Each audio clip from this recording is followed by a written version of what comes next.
Hello दोस्तों, आपका स्वागत है मैथ्स बाय एस के पटेल यूट्यूब चैनल पर। भैया मैंने यूट्यूब चैनल का नाम चेंज कर दिया है ना, वो एग्जाम फॉर स्टडी से मैथ्स बाय एस के पटेल के नाम से कर दिया है। भाई सभी भाई को बता देना आप, है ना। जो यूट्यूब चैनल का नाम क्या कर दिया, मैथ्स बाय एस के पटेल के नाम से। क्योंकि भाई अधिकतर जो कंटेंट है वो मैथ का डालता हूँ, उस नाम से कोई हमारा संबंध नहीं था, इस वजह से स्टार्टिंग में रख दिया था। अब इस सर्चिंग में भी फर्स्ट बार आ जाता है, आप सर्च करके देख लेना, है ना। नेम चेंज कर दिया गया भाई, ये ध्यान रखना। आप सेकंड ईयर की है ना, तो मैं आपको वीडियो डाल रहा था मैथ की डिफरेंशियल की।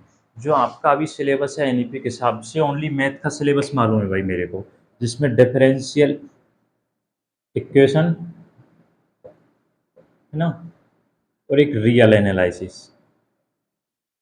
रियल है ना, इन दो का है ना, रियल का और डिफरेंशियल इक्वेशन का। इनका सिलेबस मैंने बताया भी था, ग्रुप पे नोट करके डाला था। इसमें अभी 4 यूनिट है, कंप्लीट है बुक, है ना। इसमें 2 यूनिट है। अब ये सुन लीजिए, 2 यूनिट इसकी है ना, इसकी 2 यूनिट इसकी है, और इसमें 2 यूनिट इसकी है। मतलब इसका तो टोटल पोर्शन है, डिफरेंशियल इक्वेशन का टोटल पोर्शन है। 2 यूनिट रियल की है और टोटल पोर्शन किसका है, डिफरेंशियल इक्वेशन का। अब मेरी एक बात सुन लेना आप, डिफरेंशियल इक्वेशन में मैं जो लेक्चर डाल रहा हूँ भाई, वो थर्ड सेमेस्टर के लेक्चर है हमारे, है ना। उसमें जो मैंने फर्स्ट और सेकंड यूनिट के लेक्चर डाले हैं ना, फर्स्ट सेकंड यूनिट के, वो आपके यूनिट नंबर फर्स्ट ही है भाई, ये बात सुन लेना आप, गौर करके सुनना। आप कंफ्यूज मत होना।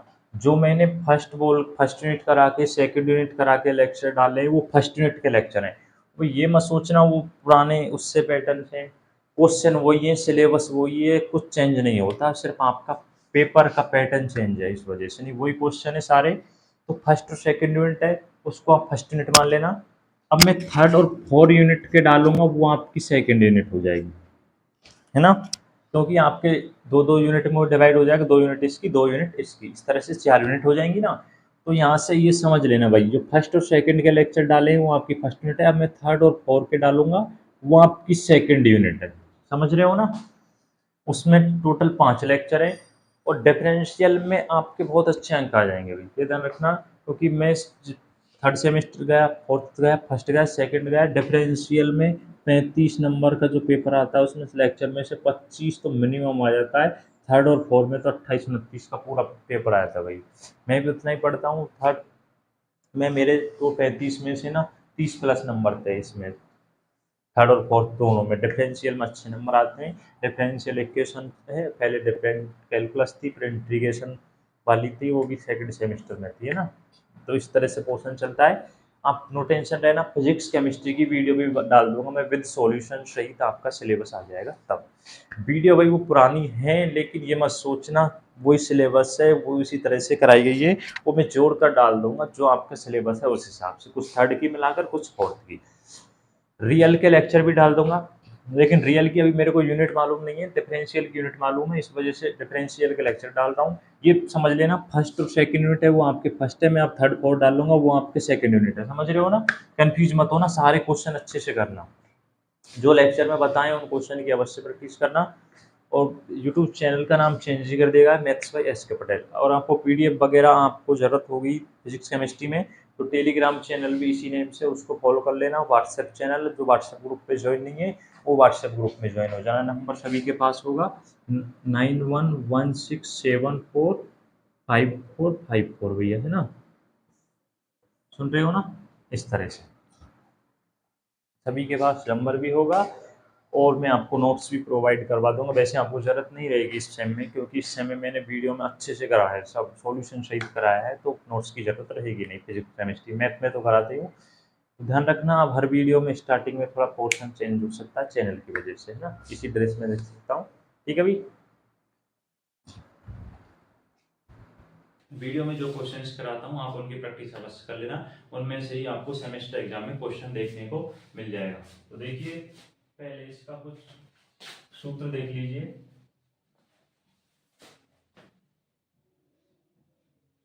एफ डी वाई बराबर Q X, F D Y बराबर क्या होता है क्यू एक्स, वाई बराबर, ये एक समीकरण है, वाई बराबर सी एफ प्लस में पी आई,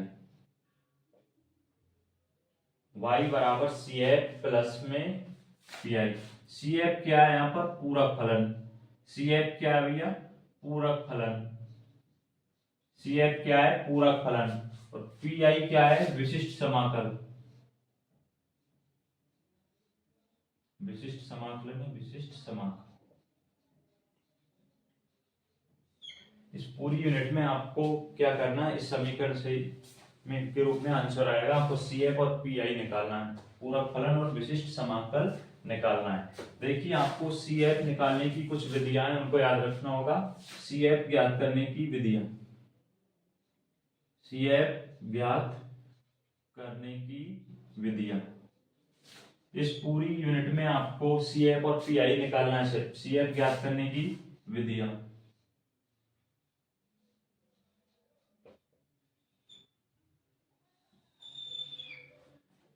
फर्स्ट देखिए, केस फर्स्ट है, केस फर्स्ट क्या है, यदि व्यापक समीकरण के सभी मूल वास्तविक कैसे हो, भिन्न भिन्न हो, व्यापक समीकरण के सभी मूल वास्तविक तथा भिन्न भिन्न हो, जैसे m1 m2 m3 इस तरह हो। यदि व्यापक समीकरण के सभी मूल कैसे हो, वास्तविक तथा भिन्न भिन्न हो, तो हम सी एफ किस प्रकार निकालेंगे, सी एफ बराबर c1 e की पावर m1x प्लस में c2 e की पावर m2x, c1 e की power m1x plus c2 e की पावर m2x, इसी तरह से cn e की पावर mnx। ये क्या है, CF ज्ञात करने की फर्स्ट विधि है। यदि व्यापक समीकरण के सभी मूल वास्तविक तथा कैसे हो, भिन्न भिन्न हो, तो हमें CF इस टाइप से निकालना है। सेकंड देखिए, यदि व्यापक समीकरण के मूल कैसे हो, समान हो, कैसे हो, समान हो, यानी कि पुनरावृत्ति हो रही हो, तो CF निकालना है C1 प्लस में C2x प्लस में C3x का स्क्वायर e की पावर mx, e की पावर mx। और यदि इस टाइप से हो कि जैसे m1 बराबर m2 बराबर m3, इस टाइप से हो, जो आपको सेकंड विधि काम में लेनी है। अथवा इसमें कुछ तो समान मिलेंगे और कुछ भिन्न मिल जाए, तो आपको क्या करना है, C4 e की पावर m2x, इस तरह से निकालना है। थर्ड विधि देखिए, यदि मूल कैसे हो, काल्पनिक हो, कैसे हो, यदि मूल काल्पनिक हो, यानी कि एल्फा प्लस आयोटा बी की टर्म में हो, किसमें हो, एल्फा प्लस आयोटा बी की टर्म में हो। यदि मूल कैसे हो, काल्पनिक हो, थर्ड यूज में लेंगे, तो सी एफ किस प्रकार निकालेंगे, सी एफ बराबर ई की पावर एल्फा एक्स, ई की power alpha x, C1 cos beta x plus C2 sign beta x, C2 sign beta x, C2 sign beta x. Fourth देखिए, यदि मूल कैसे हो, काल्पनिक हो तथा उनकी पुनरावृत्ति हो रही हो, एक से अधिक बार आ रहे हो, तो हमें क्या करना है, सी एफ किस टाइप से, जैसे इस रूप में हो, alpha plus iota B comma alpha plus iota B, यानी कि काल्पनिक तो है तथा इनकी क्या हो रही है, पुनरावृत्ति हो रही है। तो हमें सी एफ किस प्रकार से निकालना है, सी एफ बराबर ई की power alpha x C1 plus में C2x cos beta x plus में C3 प्लस में C4x साइन बीटा एक्स। वही आपको दिख नहीं रहा हो तो, यदि मूल कैसे हो, काल्पनिक हो तथा उनकी पुनरावृत्ति हो रही हो, तो CF निकाला e की power alpha x C1 plus C2x cos beta x plus में C3 C4x sign beta x. Number 5 देखिए, यदि आपको व्यापक समीकरण का मूल इस प्रकार से हो, एल्फा प्लस में आयोटा अंडर रूट बी की टर्म में हो, एल्फा प्लस में आयोटा अंडर रूट बी की टर्म में हो, तो देखिए आपको सी एफ किस टाइप से निकालना है। सी एफ आपको किस टाइप से निकालना है वो देखिए। सी एफ बराबर ई की power alpha x c one cos under root beta x plus में c two sine under root beta x. ये क्या है, सी एफ निकालने की विधियां हैं। आपको ये समीकरण दिया आएगा y और ये इस समीकरण के रूप में सॉल्व करना है, y बराबर C F plus P I. इसमें आपको कुछ स्टार्टिंग के टॉपिक्स में आपसे सी एफ निकलवाएगा, बाद में सी एफ और पी आई दोनों निकलवाएगा। सी एफ किस प्रकार से निकालना है आपको, यदि मूल वास्तविक तथा भिन्न भिन्न हो तो हमें क्या करना है, जैसे m1 बराबर m2 m3 इस टाइप से हो, या भिन्न भिन्न हो बराबर में नहीं है, तो सी एफ आपको इस टाइप से निकालना है। और यदि मूल कैसे हो, समान हो, कैसे हो, समान हो यानी कि पुनरावृत्ति हो रही हो, तो इस तरह से सी एफ निकालना है। और यदि मूल काल्पनिक हो, कैसे हो, मूल काल्पनिक हो, इसमें एल्फा प्लस आयोटा बी की फॉर्म में दिए हो, तो आपको सी एफ इस टाइप से निकालना है। और यदि मूल काल्पनिक हो तथा उनकी क्या हो रही हो, पुनरावृत्ति हो रही हो एक से अधिक बार, तो आपको सी एफ इस तरह से निकालना है। और यदि मूल इस रूप में हो, alpha plus iota under root B की फॉर्म में हो, तो सी एफ आपको इस तरह से निकालना है।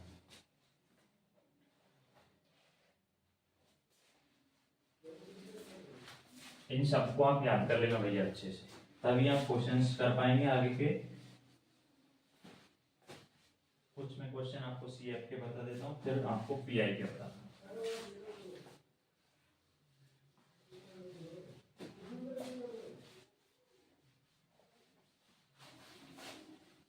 वीडियो में जो क्वेश्चंस कराऊंगा इनमें से ही आपको सेमेस्टर एग्जाम में क्वेश्चन देखने को मिल जाएगा भैया, घबराइए मत।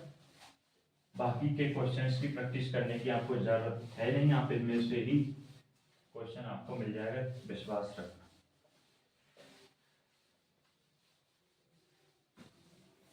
देखिए क्वेश्चन नंबर फर्स्ट है,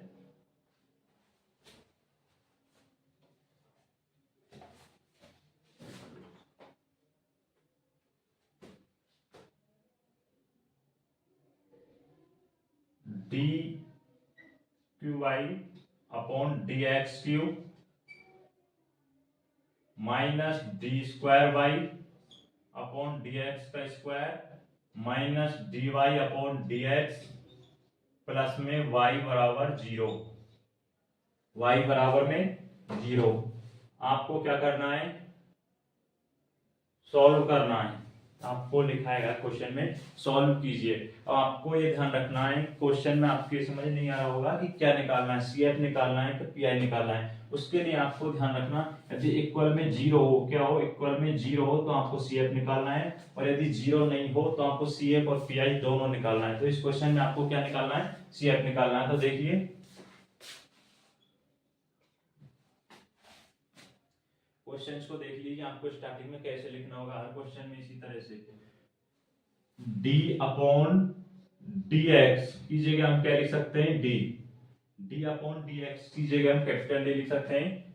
तो D Q Y minus D square Y minus D Y plus में वाई बराबर में 0, बराबर में 0।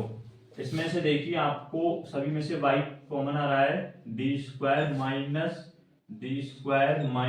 डी प्लस में 1 y बराबर 0, y बराबर 0।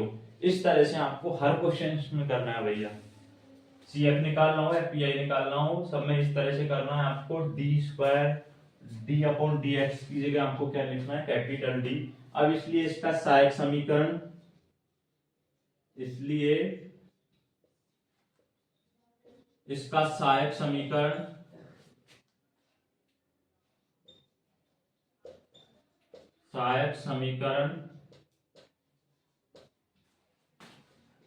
ए ही होगा। इसलिए इसका सहायक समीकरण ए होगा। सहायक समीकरण में हम डी की जगह हम क्या लिख देंगे, एम।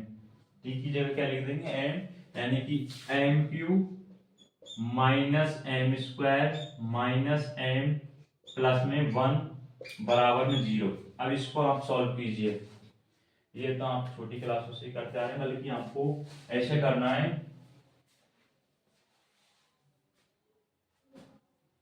कि इसमें आपको मैं बता देता हूं किस टाइप से करना।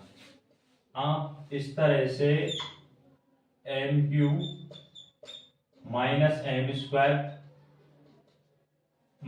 M cube minus M square plus M plus में 1 में यदि आप m माइनस 1 का डिवाइड कर दें, किसका m माइनस 1 का डिवाइड कर दें, किसका डिवाइड कर दें, m माइनस 1 का डिवाइड कर दें, तो देखिए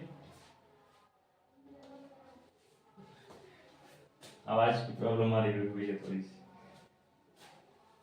m माइनस 1 का डिवाइड कर दें तो इससे गुणा कीजिए कि कौन सी संख्या से डिवाइड करें। इसमें यदि m स्क्वायर का गुणा कर दें m माइनस 1 में, तो देखिए m cube minus M square, M cube minus M square,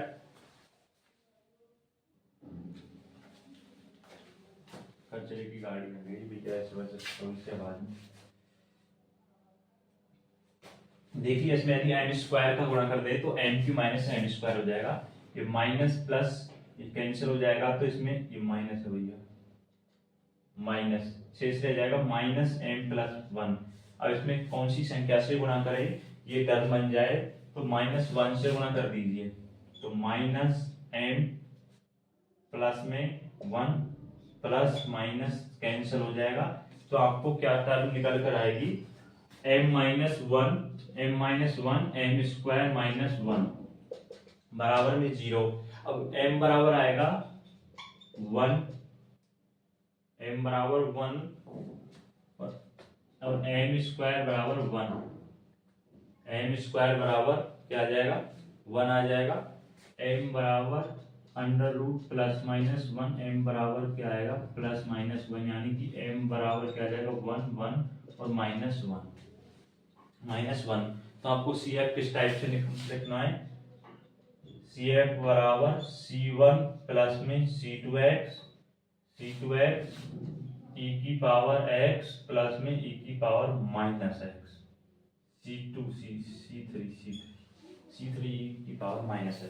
दो टर्म समान है तो आपको सेकंड विधि यूज में लेनी है, फिर आपको एक भिन्न है तो C3 e की पावर माइनस x। इस तरह से आप CF निकाल सकते हैं। तो आपको CF निकालने के लिए किसी भी क्वेश्चन में किसी तरह की प्रॉब्लम नहीं आनी चाहिए, इस तरह से आपको CF निकालना है। CF निकालने के लिए आपको सभी विधियों को अच्छे से याद कर लेना भैया, और बाकी के आगे क्वेश्चन में जब PI निकालेंगे उनमें और अच्छा समझ आएगा आपको, जिसमें उसमें सभी में आपको CF निकालना होगा। तो अब देखिए PI किस तरह से निकालते हैं, क्या PI किस तरह से निकाला जाता है वो देखिए।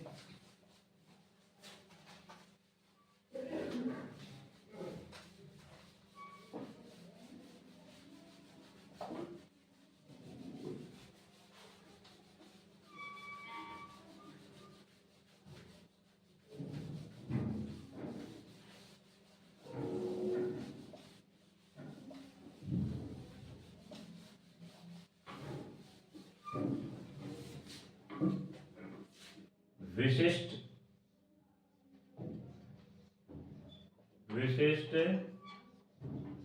समाकल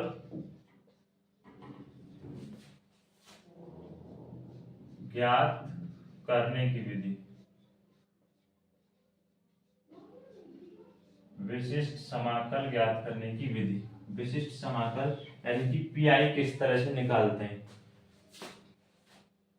अचर गुणांकों वाले रैखिक समीकरण, अचर गुणांकों वाले रैखिक समीकरण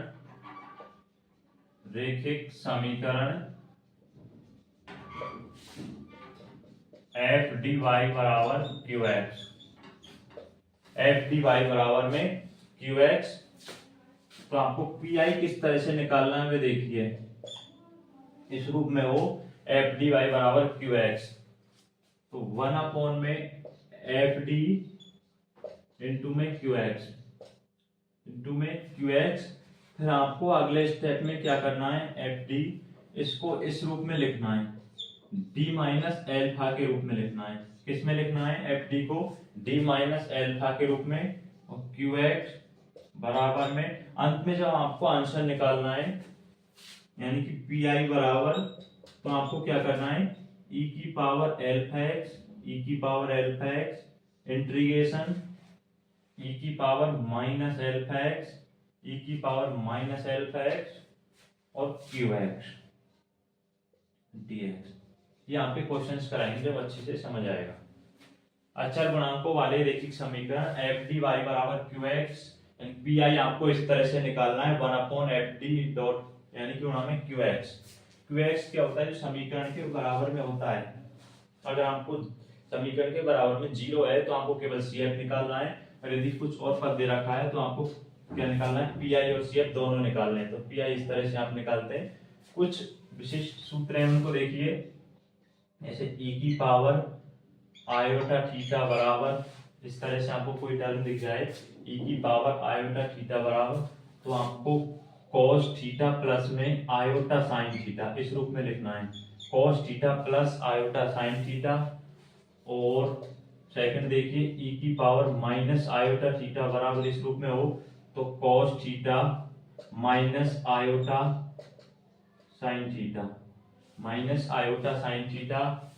और यदि इस रूप में हो ई की पावर आयोटा थीटा प्लस में ई की पावर माइनस आयोटा थीटा, तो बराबर में 2 cos थीटा के रूप में लिखना है। किसके रूप में लिखना है, 2 cos थीटा के रूप में लिखना है। और देखिए यदि ई की पावर आयोटा थीटा माइनस ई की पावर माइनस आयोटा थीटा बराबर, तो 2 आयोटा साइन थीटा इस रूप में लिखना है। इन सूत्रों को आप याद कर लेना भैया। और आपको पीएफ किस प्रकार से निकालना है मैं क्वेश्चंस के द्वारा आपको समझाता हूँ। देखिए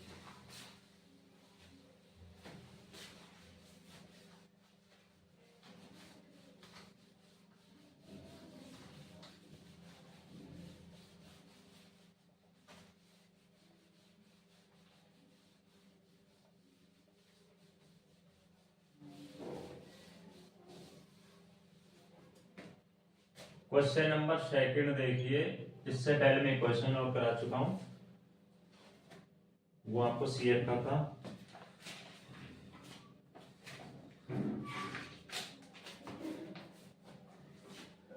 हल कीजिए यानी कि सॉल्व कीजिए,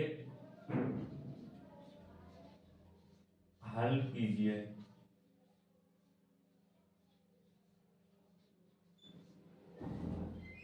डी स्क्वायर वाई अपॉन में D X square minus 5 D Y upon में डी एक्स प्लस में 6y बराबर ई की पावर 4x। देखिए इस क्वेश्चन में आपको केवल CF नहीं निकालना है, क्योंकि PI भी निकालना है। बराबर में आपको 0 होता तो आपको केवल CF निकालना है, लेकिन इसमें तो बराबर में क्या है, e की पावर 4x, यानी कि CF और PI दोनों निकालने हैं। तो देखिए किस तरह से सॉल्व करना है। सबसे पहले आपको इसको किस प्रकार लिख सकते हैं, D square Y minus 5 D Y plus में 6y बराबर ई की पावर 4x, बराबर में क्या आ जाएगा, ई की पावर 4x। फिर देखिए इसमें से आपको y कॉमन लेना है, तो D square minus 5d plus में 6y बराबर ई की पावर 4x, ई की पावर 4x। अब इसका क्या लिखना है आपको, सहायक समीकरण इसे पुट करते हैं, सहायक समीकरण लिखना है तो m की टर्म में लिखेंगे m square minus 5m plus में 6 और बराबर में सहायक समीकरण के लिए क्या आएगा, 0 माने बराबर में 0।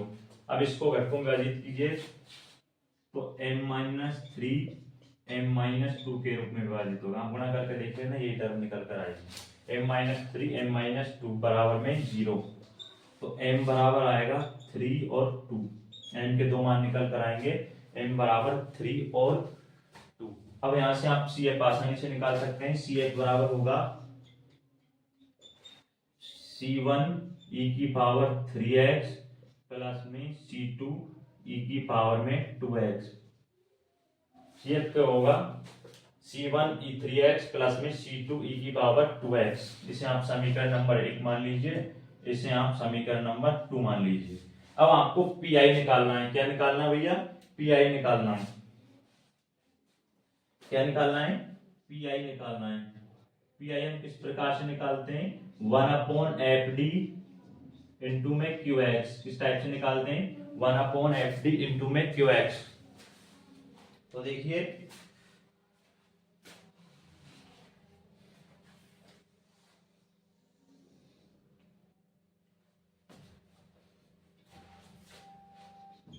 पी आई बराबर में 1 में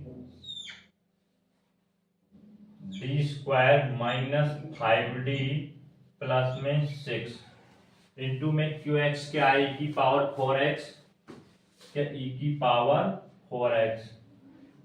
पी आई बराबर 1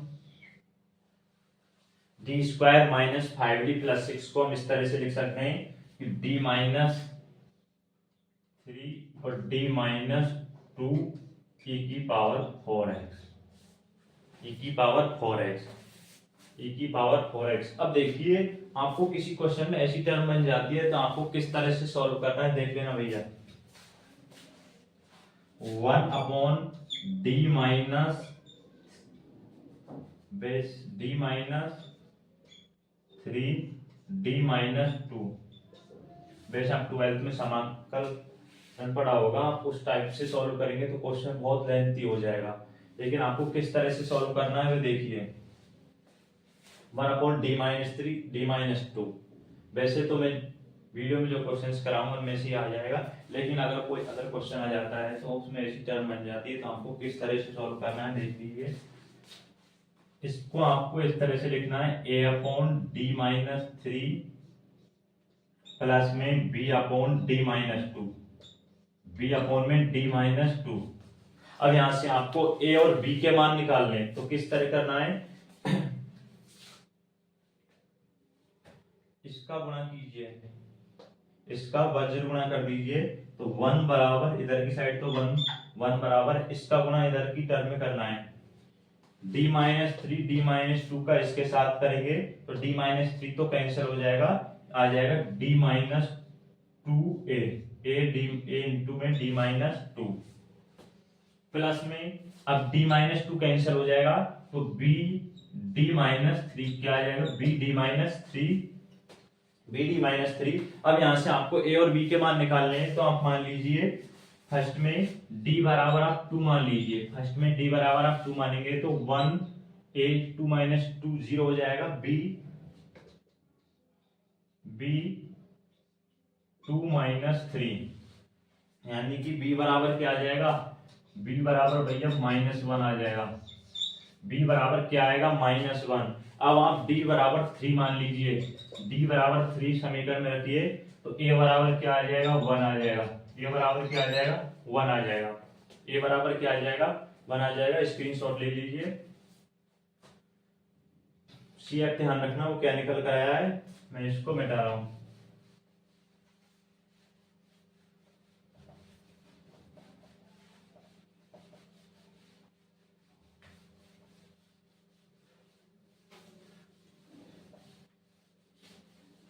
CF को इधर की साइड लिख देता हूं मैं, CF बराबर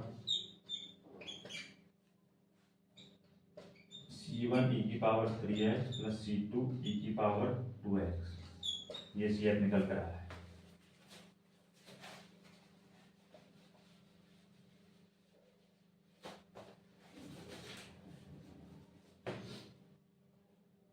आगे देखिए, अब आपको इस रूप में लिखना है इसको, पी आई बराबर 1/, इससे होगा कि इसको मैंने एक टर्म बताई थी कि आपको पी आई बराबर 1 में FD इंटू में QX, ऐसा हम क्यों कर रहे हैं, 1/FD इंटू में QX के बाद मैंने इस तरह से बताया कि इस रूप में लिखना है D -α QX। तो आपको किसको माइनस में लिखना है ये सब पता करने के लिए ऐसा करना है, तो आपको इस तरह से लिखना है, कौन सी टर्म माइनस वाली, बी वाली, तो D -3 D -2, D -2 इंटू में QX, क्या है QX, e की पावर 4x, तो पी आई बराबर 1/D -3 ई की power 4x minus 1/d minus 2 ई की पावर 4x, ई की पावर 4x। अब इसको सॉल्व कीजिए आप।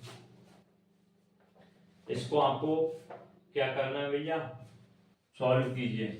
किस रूप में करना होता है आपको, इस रूप में बन जाए तो उसके बाद मैंने बताया था ई की पावर एल्फा एक्स, ई की पावर एल्फा एक्स, ई की power minus alpha x into में क्यू एक्स, इस रूप में बताया ना। एल्फा एक्स, यहाँ से एल्फा का मान इसमें क्या है 3 है, एल्फा का मान क्या है 3 है, तो पी आई बराबर ई की power 3x integration integration Q x क्या है ई की पावर 4x गुणा में ई की power minus three x screen shot लीजिए,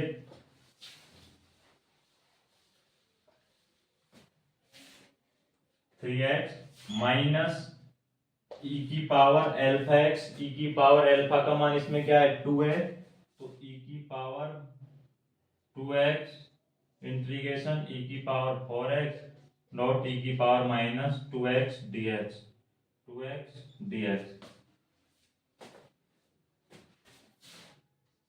पी आई बराबर ई की पावर 3x, ई की पावर x बच जाएगा, ई की पावर x का इंटीग्रेशन ई की पावर x, ये हो जाएगा ई की पावर 3x डॉट में ई की पावर x माइनस में ई की पावर 2x, ई की पावर 4x में से क्या गया ई की पावर 2x, तो ई की पावर 2x का इंटीग्रेशन हो जाएगा ई की पावर 2x और अपॉन में 2x का 2 आ जाएगा,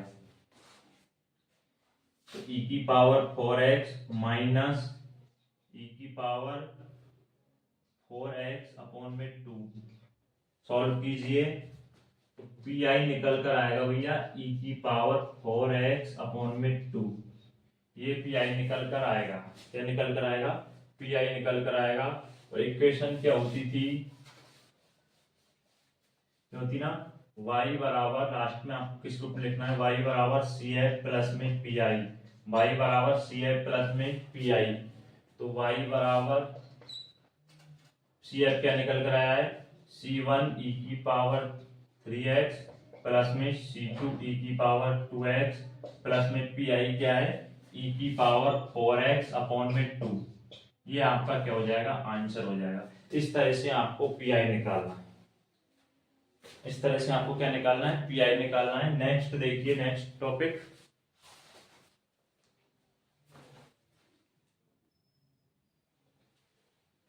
देखिए, नेक्स्ट टॉपिक है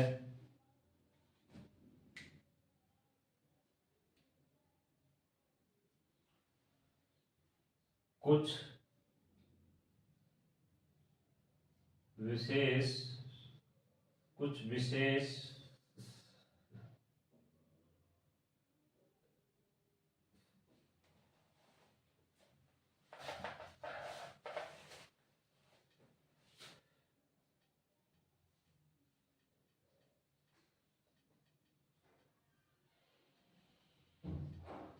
स्थितियों में, कुछ विशेष स्थितियों में पी आई ज्ञात कर, क्या ज्ञात करना, पी आई ज्ञात करना, कुछ विशेष स्थितियों में पी आई ज्ञात करना। तो देखिए समझिए भैया किस तरह से निकालना है। यदि आपने कॉन्सेप्ट क्लियर कर लिया ना तो क्वेश्चंस करना तो बहुत आसान है आपके लिए। एफ डी वाई बराबर Q X, F D Y बराबर क्यू एक्स इफ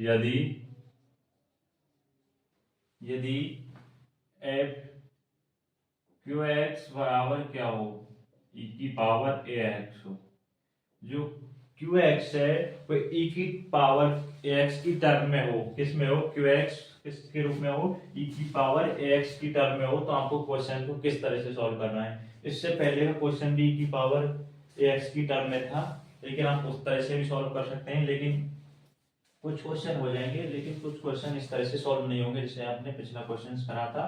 तो आपको ई की पावर ए एक्स के रूप में क्यू एक्स हो तो किस तरह से सॉल्व करना है देखिए। केस फर्स्ट देखिए भैया,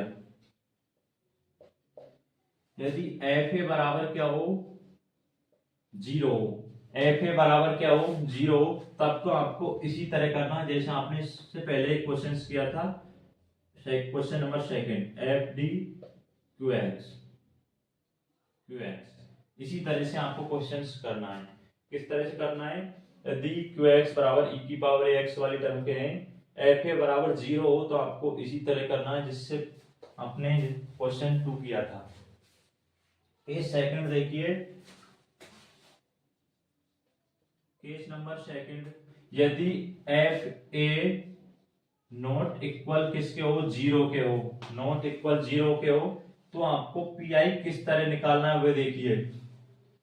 पी आई किस तरह निकालना है, एक्स की पावर आर, एक्स की पावर आर फाइव ए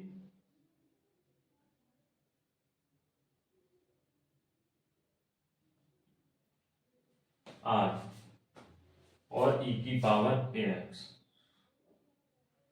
ई की पावर ए एक्स, यहां भी ई की पावर ए एक्स लिख दो, चाहे क्यू एक्स तो एक ही बात है, ई की पावर ए एक्स। अब ये धरना x की पावर r फाइव ए factorial r।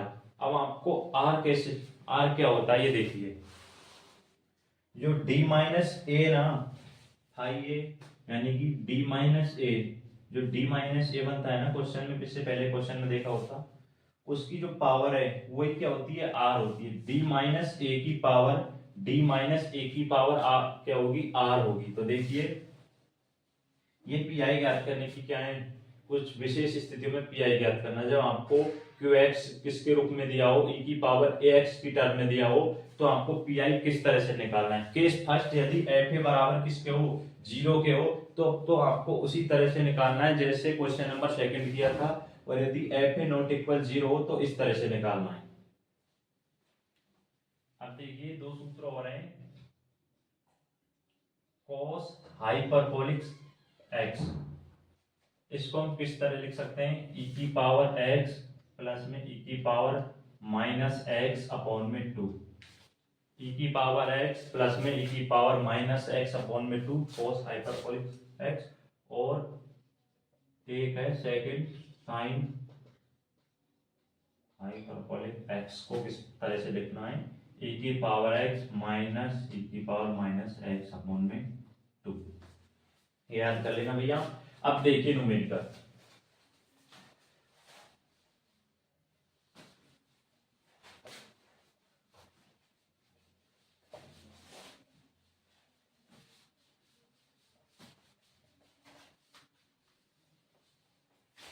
Question number third, दो क्वेश्चन में करा चुका हूं।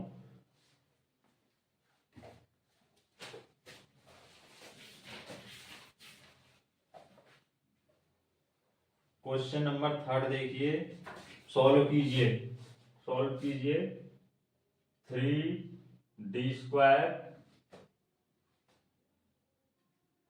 y अपॉन में dx² प्लस में 2dy अपॉन में dx माइनस y बराबर e की पावर x अपॉन 2 प्लस में 2e की पावर में 3x, 2e की पावर में 3x। अब देखिए इसको किस तरह से सॉल्व करना है। सबसे पहले आपको d अपॉन डी एक्स को इस तरह लिख सकते हैं, 3d² y प्लस में 2dy माइनस में y बराबर e की पावर x अपॉन 2 प्लस में 2e की पावर 3x, 2e की पावर में 3x। इसमें से आप y कॉमन ले लीजिए, 3d² प्लस में 2d minus 1, 2d minus 1 y बराबर e की power x upon 2 plus 2e की पावर में 3x, 2e की पावर में 3x, 2e की पावर में 3x। अब आपको इसका सहायक समीकरण लिखना है, तो अब 3m² प्लस में 2m माइनस 1 बराबर 0। अब इस समीकरण को खोलिए, आप किस तरह से खोलना है, मैं इसको इस तरह लिख सकता हूं, 3m माइनस 1 m प्लस में 1 आप गुणा करके देख लेना, यही टर्म आएगी। तो यहाँ से m बराबर आ जाएगा 1/3 और -1, 1/3 और -1। CF निकालना तो बहुत ही आसान है भैया। CF बराबर आ जाएगा C1 e की पावर 1/3x प्लस में C2 e की पावर -x। ये समीकरण नंबर 2 और ये समीकरण नंबर 1। ये आपका CF निकल कर आ गया। अब आपको क्या निकालना है? PI निकालना है। वे देखिए आपको PI किस तरह से निकालना है।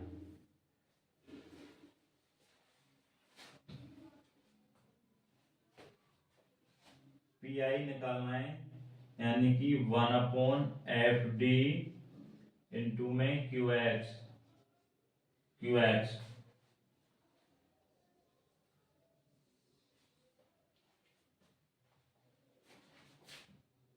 PI बराबर 1/3D² प्लस में 2D-1 इंटू में e की पावर x/2 प्लस में 2e की पावर 3x। देख लो ये आपको दिख रहा है नहीं? हल्का सा आपको नजर नहीं आ रहा है। ये 1/3D² प्लस 2D-1 इंटू में QX क्या है यहाँ पर? e की पावर x/2 प्लस में 2e 3x। अब देखिए यहाँ से PI बराबर, अब इसको अलग अलग भाग में डिवाइड कीजिए। 3D² प्लस में 2D-1 इंटू में e की पावर x/2 प्लस में 1/3D² प्लस में 2D-1 2e की पावर 3x, 2e की पावर 3x। आप 2 को आगे लिख लेना तो अच्छा रहेगा, जिससे ये टर्म बन जाएगी। जगह कम है भैया।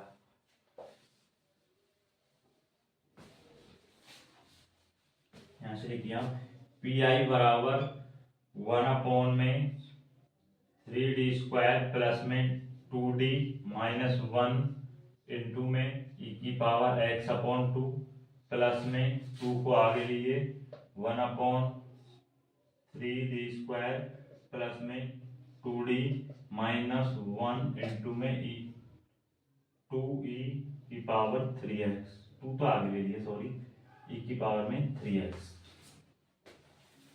उस रूप में बन रहा है ना। यदि क्या हो, e की पावर x में हो, qx किसमें हो? e की पावर x में हो, किसमें हो? e की पावर x में हो। तो आपको किस तरह से सॉल्व करना है? एट a बराबर 0 हो, एट a बराबर 0 हो, a यानी कि a बराबर d, यहाँ से मान क्या है? 1/2। e की पावर का जो मान है वह a बराबर होता है। PI बराबर 1/3 इंटू 1/2 का स्क्वायर प्लस में 2 इंटू 1/2 -1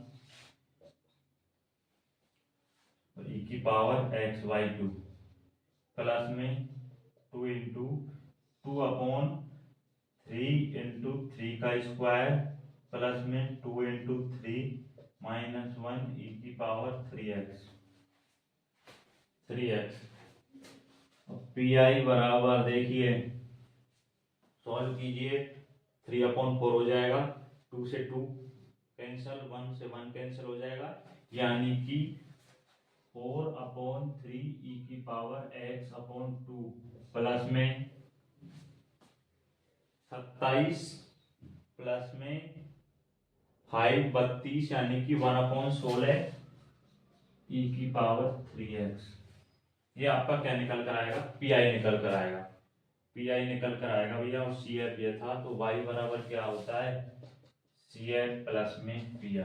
y बराबर क्या होता है? CF प्लस में PI। ये आपका CF था और ये PI था, दोनों को ऐड कर दें। नेक्स्ट क्वेश्चन देखिए।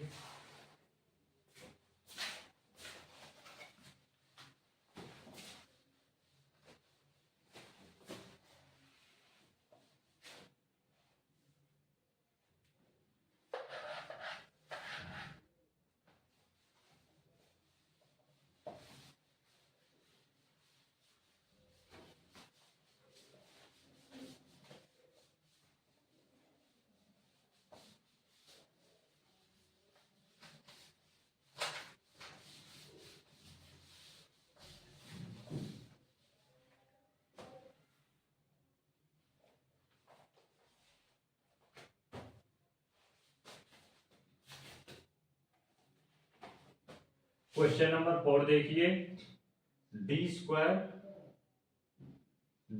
Y upon D X square minus Y बराबर कॉस हाइपरबोलिक एक्स। देखिए इसको आपको किस तरह से सॉल्व करना है। सबसे पहले उसी रूप में आपको D square Y minus Y बराबर कॉस हाइपरबोलिक एक्स, यहां से आप वाई कॉमन लीजिए, डी स्क्वायर माइनस 1 वाई बराबर कॉस हाइपरबोलिक एक्स। अब आपको इसका सहायक समीकरण लिखना है। सहायक समीकरण ए बराबर आप किस रूप में लिखेंगे, एम स्क्वायर माइनस 1 बराबर 0, एम स्क्वायर बराबर क्या आ जाएगा 1, क्या आ जाएगा 1, यानी कि एम के दो भाग आ जाएंगे माइनस 1 और 1, तो सी एफ आपका निकल कर आएगा c1 e की पावर x प्लस में c2 e की पावर माइनस x। ये समीकरण नंबर 2 हो जाएगा, ये समीकरण नंबर 1। अब देखिए आपको पी किस तरह से निकालना है वो आप देखिए। पी बराबर क्या होता है 1 अपॉन एफ डी इंटू में क्यू एक्स, क्या होता है 1 अपॉन एफ डी इंटू में क्यू एक्स। तो पी बराबर 1 अपॉन एफ डी यानी कि D square minus 1, D square minus 1 into में क्यू एक्स क्या है कॉस हाइपरबोलिक एक्स। अब देखिए पी बराबर में 1 अपॉन डी स्क्वायर, वहां से आपको दिखेगा नहीं लास्ट में, पी बराबर में 1 अपॉन में D square minus 1 cos hyperbolic x का मैंने सूत्र बताया था, आप किस तरह से लिख सकते हैं e की पावर x प्लस में e की पावर माइनस x अपॉन में 2, इस तरह लिख सकते हैं ना भैया, e की पावर x प्लस में e की पावर माइनस x अपॉन में 2। आगे सॉल्व कीजिए, किस तरह से करना है आपको। मैं 1 अपॉन 2 को इसमें अलग अलग गुणा कर देता हूं, इसका 1 अपॉन डी स्क्वायर माइनस 1 का इस टर्म में गुणा कर देता हूं, तो 1 अपॉन 2 आगे आ जाएगा अपॉन में डी स्क्वायर माइनस 1 e की पावर x, यानी कि मैं क्यू एक्स को e की पावर x की टर्म में बनाना चाहता हूं, प्लस में 1 upon 2 1 upon D square minus 1 e की power minus x, 1 upon 2 1 upon D square minus 1 e की पावर माइनस x। अब देखिए आगे किस तरह से सॉल्व करना है। पी बराबर, जगह कम है भैया, स्क्रीनशॉट ले लीजिए, मैं जो सी एफ निकल कर आया उसको यहाँ लिख देता हूँ। सी एफ आपका निकल कर आया भैया c1 e की पावर x प्लस में c2 e की पावर माइनस x, स्क्रीनशॉट लीजिए।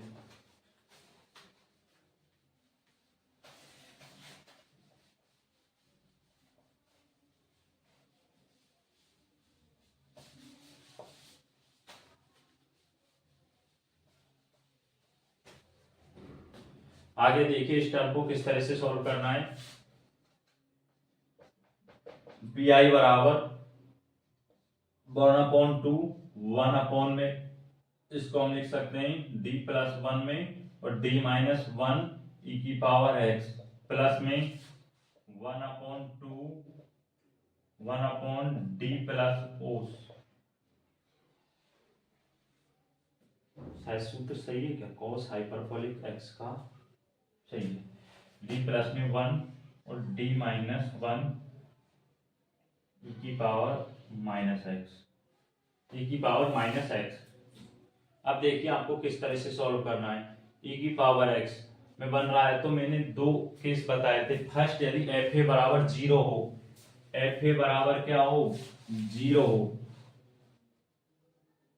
एफ ए बराबर नॉट इक्वल 0 हो, एफ ए बराबर 0 हो, इसमें देखिए यदि e की पावर x यानी अल्फा का मान d का मान 1, ए का मान कितना है 1, इसमें देखिए तो 1 रखेंगे, 1 प्लस 1 में 2 हो जाएगा, 1 माइनस 1 0 आ रहा है, एफ ए बराबर क्या बन रहा है 0, यानी केस सेकंड से सॉल्व होगा।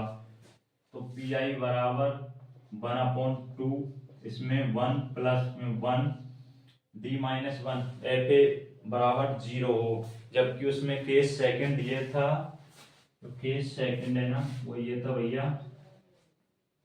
कि 1 अपॉन में यदि एफ ए बराबर क्या हो 0 हो, तो x की power r I A R का फैक्टेरियल, जबकि एफ है, जब इसमें ये आना D-1 यानी कि क्या आ रहा है, 0 आ रहा है, तो इसको आप छोड़ देंगे, एफ ए नॉट इक्वल 0, तो इसको छोड़ देंगे, x की पावर r, x यानी कि x की पावर 1 आ जाएगा।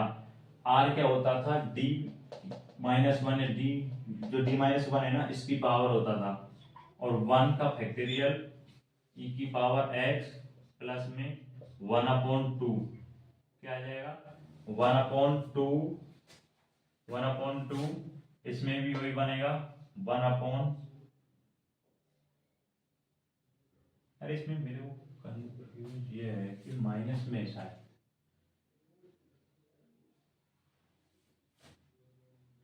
देख लेता हूँ हल्का सा भैया बुक में।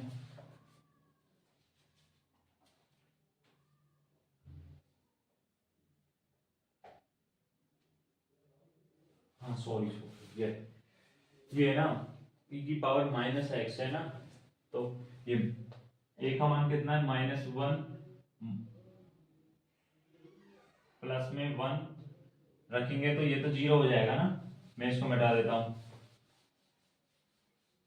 पहले तो आप इसमें चेक कीजिए कि कौन सा केस से सॉल्व हो रहा है, ये भी 1 रखेंगे, -1 0, तो केस सेकंड से सॉल्व होगा, यानी कि 1/2, 1 में -1 और x यानी कि वो क्या हो जाएगा, x की पावर 1 का फैक्टोरियल e की पावर -x, तो पी बराबर आ जाएगा 1/4 x e की पावर x माइनस में 1/4 e की पावर -x। इसमें से आप 1/4x कॉमन ले लीजिए, तो e की पावर x माइनस e की पावर -x बन रहा है, और यहाँ से यदि इसको इस तरह से लिख दिया जाए 1/2x और 2 का अंदर गुणा कर दिया जाए -x/2, तो ये किसका सूत्र बन रहा है, 1/2x, x ऊपर है भैया, x/2 साइन हाइपरबोलिक x का बन रहा है ना, e की पावर x माइनस e की पावर -x/2 क्या होता है, साइन हाइपरबोलिक x। तो यहाँ से आपका y बराबर क्या आ जाएगा, y बराबर होता है CF प्लस में PI, यानी कि y बराबर CF क्या था आपका, C1 e की power x plus C2 e की पावर -x प्लस में PI ऐड कीजिए x/2 साइन हाइपरबोलिक x, ये आपका आंसर आ जाएगा।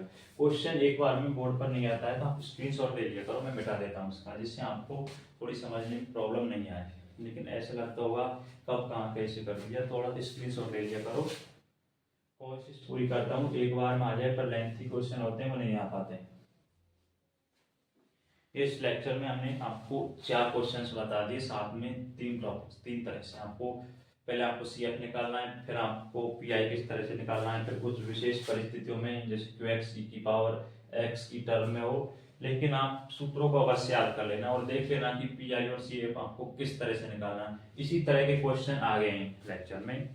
इस लेक्चर में आपको 4 क्वेश्चन करा दिए। वैसे मैं इस यूनिट 3 को 3 लेक्चर में कंप्लीट करा दूंगा। इसमें जो क्वेश्चन कराऊंगा इन 3 लेक्चर में, उनमें से ही आपको क्वेश्चन मिल जाएगा, इतना आप विश्वास रखना।